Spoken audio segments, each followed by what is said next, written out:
বিলাসী জীবন যাপন করতে, দেশের বাইরে চলে যেতে, কিন্তু এই বাংলাদেশকে একা করে উনি কখনো যাননি। আমরা আসলে আমাদের জীবনে আমাদের যে বয়স, এই বয়সে আমরা দূরদর্শী রাজনীতিবিদ বলতে যাকে পেয়েছি, চোখ বন্ধ করলে একটা নামই আসে, সেটা হচ্ছে বেগম খালেদা জিয়া।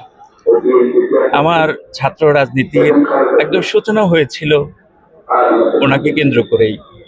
আমার বয়স যখন মাত্র 9-10 বছর, ওই বয়সে উনি আমার এলাকা পার্বত্য চট্টগ্রামের কাপ্তাইতে গিয়েছিলেন।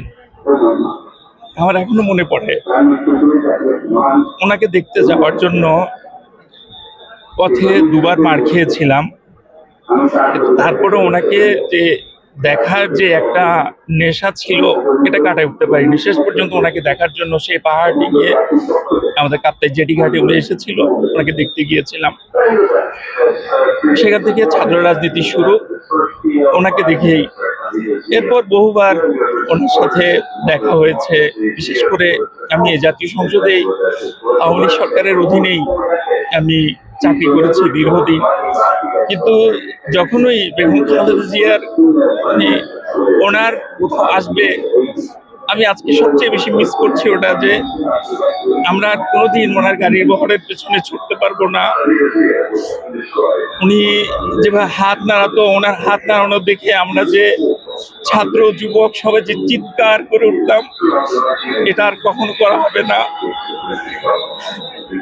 ওনাকে যখন গ্রেপ্তার করেছিল, প্রেস ক্লাবের সামনে কড়া নিরাপত্তায় প্রতিবাদ সমাবেশে গিয়েছিলাম এই সংসদ থেকে বের হয়ে। এরকম করে আর কখনো যাওয়া হবে না। ওনার মতো করে আমাদের বাংলাদেশকে কেউ কখনো ধারণ করেছে এটা আমার জানা নেই। উনি বাঙালির জন্য, এই মাটির জন্য, এই মানুষের জন্য উনি যেভাবে তিলে তিলে উনি কষ্ট পেয়ে মৃত্যুবরণ করেছে, বাংলাদেশকে এভাবে কেউ কখনো লালন করেনি।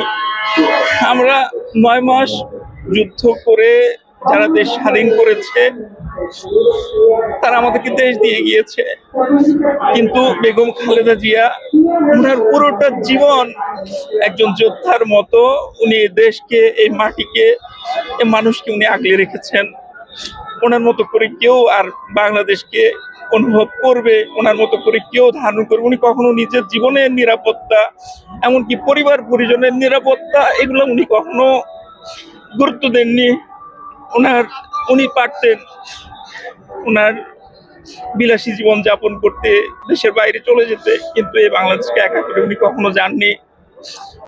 তা আমরা মনে করি বাংলাদেশে আসলে ওনার মতো অভিভাবক হারানো, আজকে 16 কোটি বাঙালি আসলেই অভিভাবকহীন হয়ে গেল।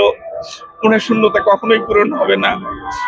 আমি গত 10 বছর 12 বছরে সবসময় একটা কথা সবাইকে বলতাম, যে মালালা ইউসুফজাই, অথবা মায়ানমারের অং সান সু কি, অথবা সম্প্রতি শান্তিতে নোবেল জেতা মাচাদো, কিংবা আমাদের প্রফেসর ইউনুস, যেই কারণগুলোতে নোবেল পাওয়ার যোগ্য, বেগম খালেদা জিয়া তার চেয়ে অনেকগুলো কারণে, অনেক বেশি কারণে, উনি নোবেলের চেয়েও বড় কিছু উনি আমাদের হৃদয় জিতে নিয়েছে। উনি চলে গেছে মানে আমরা অনেক বড় অভিভাবক হারালাম। আল্লাহর কাছে দোয়া করি উনি যেন জান্নাতুল ফেরদৌসের মেহমান হিসেবে আল্লাহর দরবারে যেন সম্মানিত হয়। আমিন। আল্লাহর কাছে এই দোয়া করি।